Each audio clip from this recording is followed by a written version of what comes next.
ചോദ്യമാണ്. താങ്കളെ പോലൊരു വ്യക്തിക്ക് ഇത്രയും സമൂഹവുമായിട്ട് ഇടപഴകുന്ന, ഒരുപാട് രാജ്യങ്ങൾ സന്ദർശിച്ചിരിക്കുന്ന, ഒരുപാട് കാര്യങ്ങളെക്കുറിച്ച് ധാരണയുണ്ട്, രാഹുൽ ഈശ്വറിന് ഈ ഹണി റോസ് ഇങ്ങനെ വേഷം ധരിച്ച് താങ്കളുടെ മുന്നിൽ വന്നു നിന്നാൽ എന്ത് തോന്നും?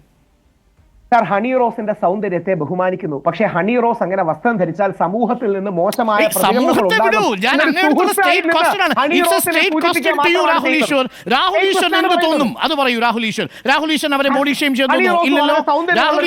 അവരുടെ ശരീരഭാഗങ്ങളെ വർണ്ണിച്ചുകൊണ്ട് കമന്റ് ചെയ്യാൻ തോന്നുന്നു? ഇല്ലല്ലോ. രാഹുൽ ഈശ്വരൻ അവരുടെ കൈപിടിച്ച് കറക്കാൻ തോന്നുന്നു? ഇല്ലല്ലോ.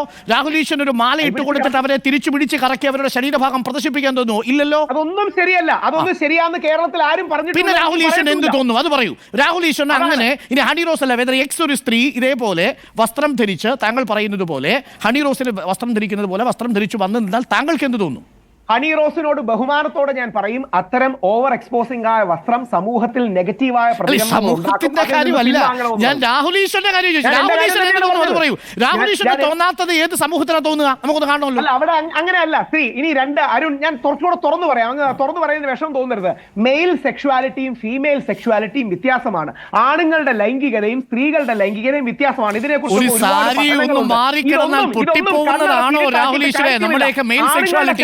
അങ്ങനെയാണെങ്കിൽ നമ്മുടെയൊക്കെ ഈ നിരത്തിലൂടെ ഓടുന്ന വാഹനങ്ങളിൽ പണ്ട് ഈ തിരക്കുള്ള ബസ്സുകളിൽ ഈ പെൺകുട്ടികൾ അനുഭവിച്ച ബുദ്ധിമുട്ടുണ്ടല്ലോ രാഹുൽ. അവരുടെ കയ്യിലുള്ള ബ്ലേഡും അവരുടെ കയ്യിൽ പിന്നീട് പെപ്പർ സ്പ്രേയും ഒക്കെ കരുതേണ്ടി വരുന്ന ഒരു സാഹചര്യം ഉണ്ടാവുന്നത് ഈ വസ്ത്രധാരണത്തിന്റെ കുറവ് കൊണ്ടാണോ? ഒരിക്കലുമല്ല സാർ. ഇത്രയും കലുഷിതമായ ലോകത്ത് കുറെ കൂടി ഒരു നിമിഷം രാഹുൽ. ഗായത്രി പ്ലീസ്.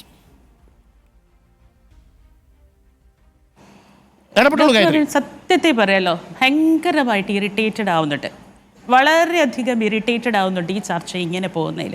ഇന്നലെ മുതൽ ഞാൻ കാണുന്നുണ്ട് എല്ലാ ചാനലുകളും രാഹുൽ ഈശ്വറിനെ, ഇപ്പം ശരിക്കും പറഞ്ഞാൽ ബോച്ചേനേക്കാളും കൂടുതൽ ഗുരുതരമായ ക്രൈം നമ്മളുടെ ഈ സമൂഹത്തിൻ്റെ മുന്നിലേക്ക് പ്രവഹിക്കുന്ന ആൾ രാഹുൽ ഈശ്വറാണ്.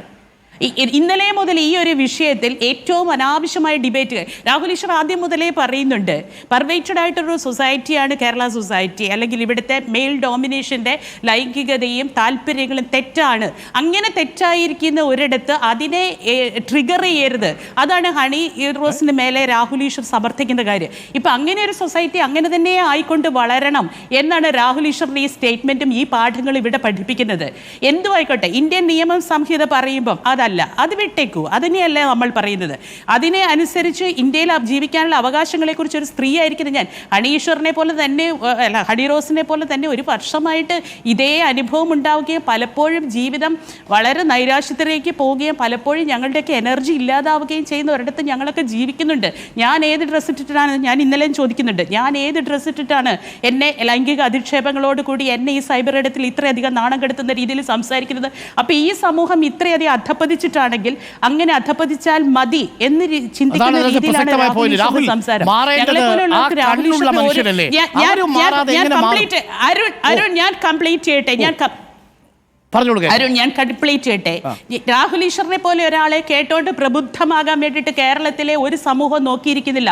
കേരളത്തിലെ ഒരു പുരോഗമന സമൂഹം നോക്കിയിരിക്കുന്നില്ല, ഒരു അധോഗമന സമൂഹം നോക്കിയിരിക്കില്ല. ഇവിടെ കുറച്ചുകൂടി വിവരമുള്ള, കുറച്ചുകൂടി പക്വതയുള്ള, കുറച്ചുകൂടി സമൂഹത്തെ നല്ല രീതിയിൽ കാണാൻ ആഗ്രഹിക്കുന്ന, മറ്റൊരു താല്പര്യങ്ങളുമില്ലാതെ സമൂഹത്തെ നന്നായി കാണാൻ ആഗ്രഹിക്കുന്നവരുടെ വിലപ്പെട്ട വാക്കുകളും ആശയങ്ങളും മാധ്യമങ്ങളിലൂടെ കേട്ടുകൊണ്ട് പാഠങ്ങൾ പഠിച്ചു വളരാൻ ആഗ്രഹിക്കുന്ന ഒരു സമൂഹം അത്. അപ്പം മാധ്യമം ഇത്രയും അധികം സ്പേസ് രാഹുൽ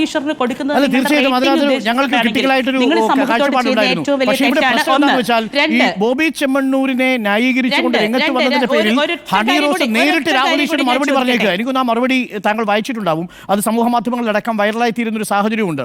പക്ഷേ എന്നിട്ടും ഈ മനോഗതിയുള്ള മനുഷ്യർ പഠിക്കുന്നില്ലല്ലോ എന്നത് പൊതുസമൂഹം മനസ്സിലാക്കേണ്ടതുണ്ട്. തീർച്ചയായിട്ടും ഇവിടെ രാഹുൽ ഈശ്വരനെ ജയ് വിളിക്കുന്നവരുണ്ട്, ബോബി ചെമ്മണ്ണൂരിനെ ജയ് വിളിക്കുന്നവരുണ്ട്. ഇന്ന് നമ്മുടെ വാഹനത്തിന് മുന്നിൽ തടയാൻ ശ്രമിച്ചത് ഈ പറയുന്ന ആരാധകർ എന്ന് പറയുന്ന ഒരു കൂട്ടമാണ്. അല്ല, അവർക്ക് താല്പര്യം ഉണ്ടാവും. ഞാൻ സിമ്പിൾ ഒരു ചോദ്യം ചോദിക്കട്ടെ. രാഹുൽ ഈശ്വർ ഈ കാര്യത്തിൽ തെറ്റായ വാഗ്വാദങ്ങളുടെ ആളാണ്, വാദങ്ങളുടെ ആളാണെങ്കിൽ എന്തിന് മാധ്യമം ഇത്രയും സ്പേസ് രാഹുൽ ഈശ്വറിന് കൊടുക്കണം? ഈ പൊതുജനത്തെ വിഡ്ഢികളാക്കുകയാണോ നിങ്ങൾ? ഈ രാഹുൽ ഈശ്വർ ഇത്രയധികം ചൂടുള്ള ഒരു നാട്ടിൽ, നമ്മുടെ നാട്ടിലെ ഇതേപോലെ ചൂടുള്ളെടുത്ത് 3 പീസ് കോട്ടിട്ട് നടക്കുമ്പോൾ, ഇന്ത്യൻ ബാഡ്ജ് ഒരു കുത്തി വെച്ചുകൊണ്ട് ഇന്ത്യൻ ഭരണഘടനയ്ക്ക് എതിരായിട്ടുള്ള വാദങ്ങളുമായിട്ട് രാഹുൽ ഈശ്വർ നടക്കുമ്പോൾ ഞങ്ങളെപ്പോലുള്ളവർ അസ്വസ്ഥരാണ്. പക്ഷെ ഞങ്ങളത് പറയുന്നില്ല, ബിക്കോസ് അത് രാഹുലിന്റെ സ്വാതന്ത്ര്യമാണ്. അതുപോലെ ബോച്ചെ പൗരാണിക കാലത്ത് കേരളത്തിലുള്ള സ്ത്രീകളുടെ വസ്ത്രങ്ങളോട് ഒട്ടും മസ്കുലർ അല്ലാത്ത ഒരു വസ്ത്രം ഇട്ടുകൊണ്ട് ഇത്രയും എക്സിക്യൂട്ടീവ് പദവിയിലിരിക്കുന്ന ഒരാൾ നടക്കുമ്പോൾ അദ്ദേഹത്തെ ചെറുതായി കാണുന്നുണ്ട് ഞങ്ങളുടെയൊക്കെ മനസ്സിൽ. അതും അദ്ദേഹത്തിന്റെ സ്വാതന്ത്ര്യമാണ്. ഇതൊക്കെ അവരുടെ സ്വാതന്ത്ര്യമാണ്, നമ്മളുടെ ഡിബേറ്റിന്റെ വിഷയമല്ല. പക്ഷേ ഹണി റോസിനെ പോലെയുള്ള ഒരു കുട്ടി അവളുടെ തൊഴിലിന്റെ ഇടത്ത് അവൾ വസ്ത്രം ധരിക്കുന്നത് അവളുടെ സ്വാതന്ത്ര്യമായിരിക്കുന്നതിന് ഇവർ ഇത്ര അസ്വസ്ഥരാവുന്നത് എന്തിനാണ്? അപ്പൊ സ്ത്രീകൾക്ക് നേരെയുള്ള പൊതുവായ അതിക്രമങ്ങളാണിത്. സ്ത്രീ ഒരു രംഗത്തേക്ക് ഉയർന്നു വരാതിരിക്കാനുള്ള ശ്രമങ്ങളാണ്. ഇതൊക്കെ താലിബാനിസമാണ്. 7ാം ക്ലാസ് വരെ സ്ത്രീ പഠിച്ചാൽ മതി എന്ന് താലിബാൻ പറയുമ്പോൾ ഇന്ത്യ അതിനപ്പുറത്തേക്ക് പറയുന്ന ഒരു അവസ്ഥയിലേക്ക് ഇന്ത്യ മാറിക്കൊണ്ടിരിക്കുകയാണ്. അതുകൊണ്ട് ഇത്തരം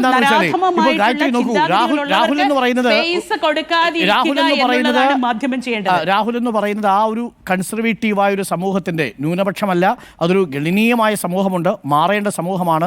അവരുടെ ശബ്ദമാണ് നമ്മൾ കേട്ടത് രാഹുൽ ഈശ്വരിലൂടെ. പക്ഷേ രാഹുൽ ഇപ്പോഴും പറയുന്നൊരു വാചകം നോക്കൂ, ആ സാരിയല്ല ഈ സാരിയാണ് ധരിച്ചു വരേണ്ടത് എന്ന് ഒരു പുരുഷനിൽ നിന്ന് ആജ്ഞാപിക്കുകയാണ്, ഒരു കമാൻഡോടുകൂടി പറയുകയാണ്. അതല്ലെങ്കിൽ അവർ സോഷ്യൽ ഓഡിറ്റിങ്ങിന് വിധേയമാകുമെന്ന് പറയുന്ന മനോനിലയിലേക്ക് ഒരു സമൂഹം എത്തുന്നു എന്നുള്ളത് തീർച്ചയായിട്ടും ഈ സമൂഹത്തിൽ നമ്മൾ ചൂണ്ടിക്കാണിക്കേണ്ടതാണ്. അപ്പോൾ അങ്ങനെയുള്ളവരെ ഈ സമൂഹത്തിൽ ഇല്ല എന്ന് നമുക്ക് ഈ ചർച്ചയിൽ ഉൾപ്പെടുത്തിയില്ല എന്ന് കരുതി അവർ ഇല്ലാതെ ആകുന്നില്ല. പക്ഷേ ഇവിടുത്തെ പ്രശ്നം ഇതാണ്, നിയമം ശിക്ഷിച്ചു കഴിഞ്ഞിട്ടും ഇപ്പോഴും ബോച്ചയ്ക്ക് ആരാധനയുമായി നടക്കുന്നവർ നമ്മുടെ സമൂഹ മാധ്യമത്തിൽ ഈ യൂട്യൂബിൻ്റെ കമൻ്റ് ഒന്ന് എടുത്തു നോക്കൂ. താങ്കൾ പറഞ്ഞതിനെതിരെ എത്രയെത്ര ആളുകൾ വന്ന് മോശം കമൻറ്റ് ചെയ്യുന്നുണ്ടാവാം, അല്ലെങ്കിൽ നാളെ രഹസ്യമായി കമൻറ്റ് ചെയ്യുന്നുണ്ടാവാം. അങ്ങനെയുള്ളൊരു സമൂഹത്തെ നമ്മൾ അഡ്രസ്സ് ചെയ്യേണ്ടതിൽ അവരെ എക്സ്പോസ് ചെയ്യേണ്ടതല്ലേ ഗായത്രി?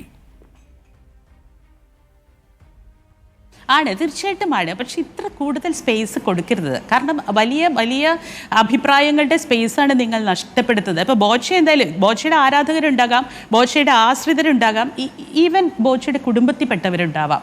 അവർക്ക് ഇന്നത്തെ സിറ്റുവേഷനിൽ, ഇന്നത്തെ ആ ഫൈനൽ സിറ്റുവേഷനിൽ അവർക്ക് ആകുലതകൾ ഉണ്ടാവാം. 59-60 വയസ്സിനോട് അടുത്തൊരു വ്യക്തിയാണ്, അവിടെ തളർന്ന് വീണു എന്ന് പറയുന്നു. ആ വീണു എന്ന് പറയുമ്പോൾ മെഡിക്കൽ ടെസ്റ്റ് നടത്തി, ശരി. പക്ഷേ എന്തെങ്കിലും ശാരീരിക അസ്വാസ്ഥ്യത്തെക്കുറിച്ചോ അദ്ദേഹത്തിൻ്റെ മാനസിക നിലയെക്കുറിച്ചോ ഡിയർ ആൻഡ് നിയർ ആയിട്ടുള്ളവർക്ക് ആകുലതകൾ ഉണ്ടാവാം. ആ ആകുലതകളാണ് എല്ലാം അദ്ദേഹത്തിന് കൊടുക്കുന്ന സപ്പോർട്ട് എന്ന് വിചാരിക്കരുത്. അദ്ദേഹം പോലും അവസാന സമയത്ത് പറയുന്നു, ഞാൻ ഇങ്ങനെ ഡബിൾ മീനിങ്ങേ ഉള്ളൂ എന്ന് പറഞ്ഞ് രക്ഷപ്പെടാൻ ശ്രമിക്കുന്നു. പക്ഷെ അതല്ലാന്ന് അദ്ദേഹത്തിന് അറിയാം. വളരെ ക്ലവറായിട്ടുള്ള, വളരെ കണ്ണിങ് ആയിട്ടുള്ള, ഈ സമൂഹത്തിൻ്റെ എല്ലാ വൈകൃതങ്ങളെയും വളരെ കൃത്യമായി മാർക്കറ്റ് ചെയ്ത ഒരു ബിസിനസ്സുകാരനാണ്.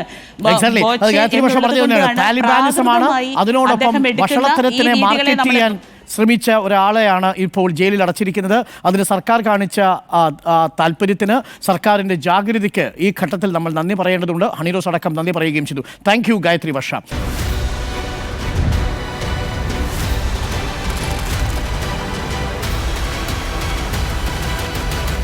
Debate with Dr. Arun Kumar.